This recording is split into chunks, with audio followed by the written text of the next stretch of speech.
Hi everyone, and welcome to Top of Their Game. Today I'm joined by Leanne Pilkington, who is manager of the leading New South Wales boutique real estate group, Laing Simmons. She is one of real estate's industry's most respected women in business and president of the Real Estate Institute of New South Wales. Welcome, Leanne. How are you? I'm going well, Amanda. How are you? Yeah, good, thank you. Great to see you. Yeah, thanks for having me. So my first question today is, when did you start in real estate? I need to cast your mind back. Yeah, you haven't heard this story. I started answering the phone in my dad's business as a 12-year-old on a Sunday. Wow. Yeah, so I worked every weekend for Dad until I finished school, and I went up to Schoolies Week on the Gold Coast, rang Dad and said, out of money, can you send me $100? That's how long ago it was. $100 was all I needed. Wow. And he said, sure, but you need to work for me when you get back until you go to uni. And of course I never went to uni. So I just stayed working for Dad until I was in my late 20s, selling real estate. And where was that? In the Hills District in Okay. Sydney, yeah. And that's where you live now too? It is absolutely where I live now. So Dad you're had entrenched. three. Yeah, absolutely. Dad had three businesses out there in the 80s, 90s, early 2000s. So yeah. Wow. And how long was he in real estate? Dad, yeah, he started in the 70s. And so yeah, he had a long career. Still does a little bit, well, up until recently. Still did some auctioneering and valuation and that sort of stuff. But That's yeah, impressive. he's retired now. Yeah. Yeah, longevity. Yeah, for sure. And look, what makes a good leader, do you think, in this industry? I think a good leader in any industry needs to be approachable, and they need to really understand what motivates their team. You know, once upon a time it was do as I say. The world doesn't work that way anymore. No. You've got to empower your people, and they've got to be engaged in what they're doing. And to achieve that, I think you really need to understand what motivates them.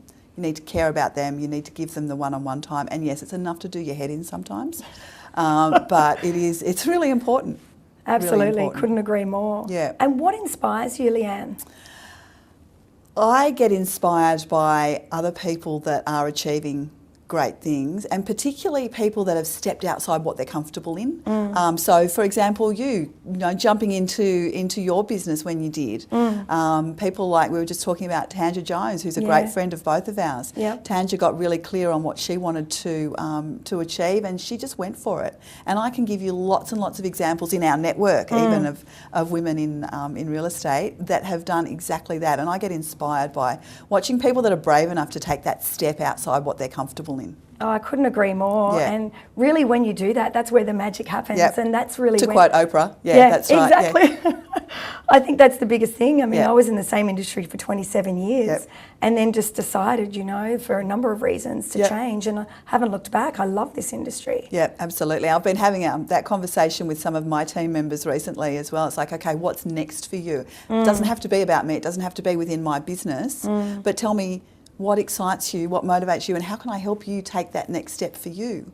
Because you kind of, as a leader, you also do need to understand that sometimes people are not meant to be with you forever. Yeah. Sometimes it is They better. have to fly out the nest. They do, yeah, they do, and I'm okay with that because I think it brings them opportunities, but it also brings opportunities into your business that, you know, potentially you wouldn't have had as well. And just have somebody to look up to that will support them like you. I think that's phenomenal. Yeah, it's unusual. People don't really know that I'm serious when I have those conversations when they first meet me, but I genuinely am. Yeah, absolutely. Yeah. Well, I've known you for a number of years now, and I definitely know you walk the walk. Try to, Yeah.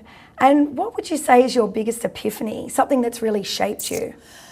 It's interesting that you asked that question, and it took me a while to realise what it was, but about 10 years ago I was in a situation with my HR manager. I had two people for a marketing job, one of them who I really liked but didn't actually have the right experience, but I thought she could learn. The other person had perfect experience, but I said to my HR manager, you know what, she's got the experience, but I don't really want to sit and have a coffee with her. And my HR manager said to me, you don't need to like them, Leanne. She's got the experience. Go for it. And it was the wrong decision. She worked with me for 5 years. She did a perfectly fine job, but we just didn't like each other. We didn't get on. We struggled. And it wasn't until she left that I thought, you know what, I'm not going to do that anymore. I don't need to be best friends with the people that are working with me, but I need to like them. They need to have the same values, importantly, that I do. And my values are around the customer experience. My franchisees are my customers, and I need to make sure that we really bend over backwards to look after them. And so I bring those people into the business with me now.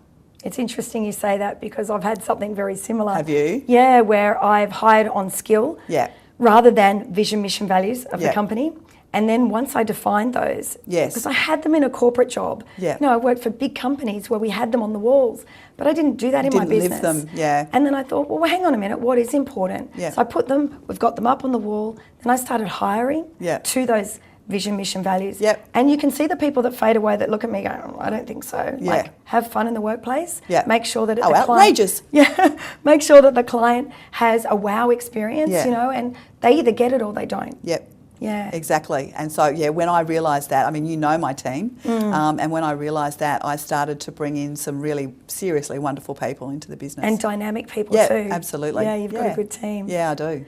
And tell me, what do you see the vision for the future of the industry to be? Yeah, it's Lots fascinating. changing. Absolutely fascinating. As you know, I've just come back from the Inman Conference in San Francisco, and the technology that is coming our way. There's a venture capitalist firm in the US that has got a $100 billion vision fund, and it is squarely targeted at real estate. Wow. There's 62. It's incredible. I know. There's $62 billion worth of commission in the US market alone annually. They get a lot more than us. Yeah, they certainly do. And that's why Wall Street are targeting us, because we've been slow to implement technology. There's a lot of money in and around the industry. So there's a lot that's going to change. And so people need to be really open-minded about that. But it's not that robots are going to take our jobs. The technology is going to give us the opportunity to give a better customer experience, to get deeper into our relationships with consumers, to be in the middle of the referral economy, if you like. There's a lot of ancillary transactions around the real estate transactions. 100%. So I think that we need to really get smart about all of that sort of stuff. And the Real Estate Institute in New South Wales, and in fact the Real Estate Institute of Australia, is passionate about working towards becoming a recognised profession. Yeah, fantastic. Yeah, it's a one hell of a road, I can tell you, but we are passionate about it and we really believe in it. Yeah, that's fantastic. And you mentioned before, we were just chatting about auctioneers and that they're changing the licensing. They are. There's some, the government are suggesting that they might take away the accreditation for auctioneers, which I think is completely outrageous. It's ludicrous. It is, absolutely. Absolutely. So we need as many people as possible to write to the government and say, back off. We need our auctioneers to be accredited. We need everybody to be accredited and to have a higher standard, which is what we're trying to move forward for. I mean, the REI, that's why I got onto the board of the Real Estate Institute like 10 years ago, was because I was so frustrated with the decreasing amount of training and education you need to get into the industry. I mean, the reality is you have to train longer to become a barista than you do to be a real estate agent in New South Wales. Absolutely crazy. Outrageous. Yeah, and there's a lot of really, I suppose, old school I've found since being in this industry now for 8 years. Yep. I really found it interesting to come in with corporate ideas and things that I have from a customer service and travel perspective, and coming into this industry, and that people just aren't doing. And I'm like, why not? It's about the customer journey from where to go. Why aren't we looking at that and keeping that level of professionalism, and let the other ones fall by the wayside that can't keep up? Yep, exactly right. Yeah. Interesting. Yes. Now, you've been the president of the REI New South Wales for 9 months now. Yep, absolutely. So tell us some of the wins that you've had and some of the challenges. So there's been a few wins. One of the things I was really excited about was the change in the training reforms that went through Parliament in April. That's why I got involved in the REI, in the board, in the first place, because of the decreasing training and education requirements. So to get that passed, I was really excited. The challenge is getting the government to actually do anything positive with that change. You know, we were expecting the change to come through in July, then they pushed it till October. Now it's been pushed until after the election. And I am so frustrated that the government doesn't want to support the key industry body who are trying to improve the standards for consumers. Yeah, absolutely. And we are not getting any support from government at all. Fair trading don't understand the industry. There's nobody with industry experience in fair trading. The whole thing, I'm absolutely appalled So at the it feels whole like thing. it's lip service a bit. Totally lip Yeah. service. We are banging our head against a brick wall. We spend hours and hours and hours. Over 3 years, for example, our property management chapter has been consulting on the changes to the Residential Tenancy Act. 3 years. They've done something like 30 submissions and God knows how many meetings. And anyway, all of it is cabinet in confidence, so we're not allowed to talk about exactly what we've been doing. And it doesn't appear that very much of it is actually going to make positive progress. And it feels like we're being handcuffed, if you like. Pushing your head up against the wall. Like, Yeah, it is. It's so that is much more frustrating than I ever expected it to be. I don't know what the answer is, but it's certainly an issue that will be raised at our board meeting next week. Just Sure. what next? So that would be my absolute biggest frustration. I don't blame you. Yeah, God, yeah. 3 years of trying and trying and Yeah, not to get getting anywhere. results. Yeah, Just not getting anywhere. That's it's very crazy. frustrating. Couldn't do it in a corporate. absolutely role. not. I mean, the end result is going to be a better customer experience. So Exactly. why wouldn't everybody want that?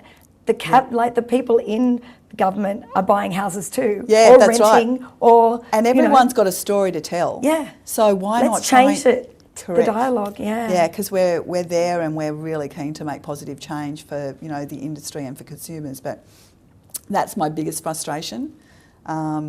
I was thrilled with we had a Women on Boards breakfast. Yes. Not long ago because Thoroughly enjoyed that, by the way. it was a really fantastic feedback. Yep. As you know, I'm only the second female president of the Yes. REI in New South Wales, and one of the things that I want to do is to get more representation on the board. So that was why we organised that breakfast, and we've had a number of women nominate for the next election. Oh, good. I which saw I'm those thrilled nominations about. come up. Oh, yeah, good. yeah. So Well, I'm looking forward to sitting in on the next meeting the for buyers, the buyers yes, agent chapter. absolutely. Yeah, they'll be thrilled to have you. Yeah, it'd just be interesting because, Yeah. until you brought that up, I thought it's always been something in the back of my mind. Yep. But I actually had no idea how to get go about things it. in motion Yeah. or even the right questions to ask. Yep. And having that board of people up there, or the panel, Yeah. telling us their experiences from woe to go was really interesting. Yeah, that's powerful. good. Yeah, thank you. And I know that you're a big advocate for women in business, I of am, course, yeah. and lead up Real Women in Real Estate. Yep. Tell us why you're so passionate about that.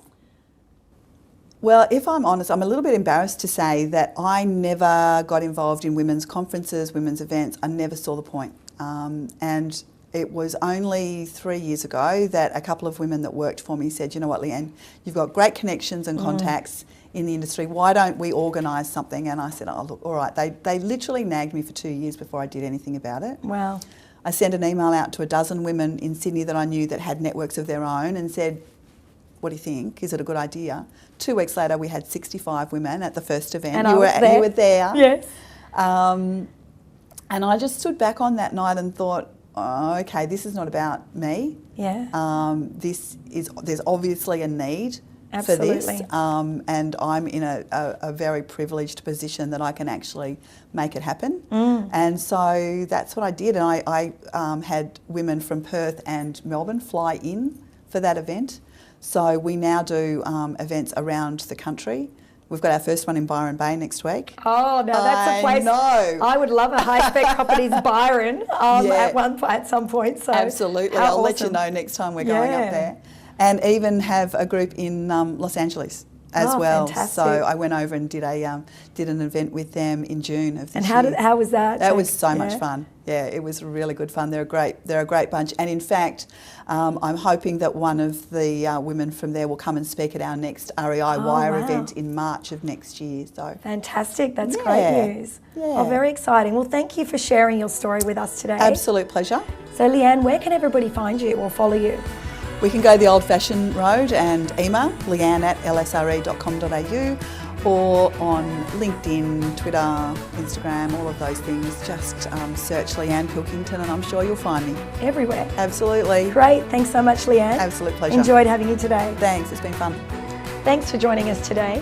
If you'd like to see more great content, please follow us on highspec.properties on Instagram or #topoftheirgame. See you soon.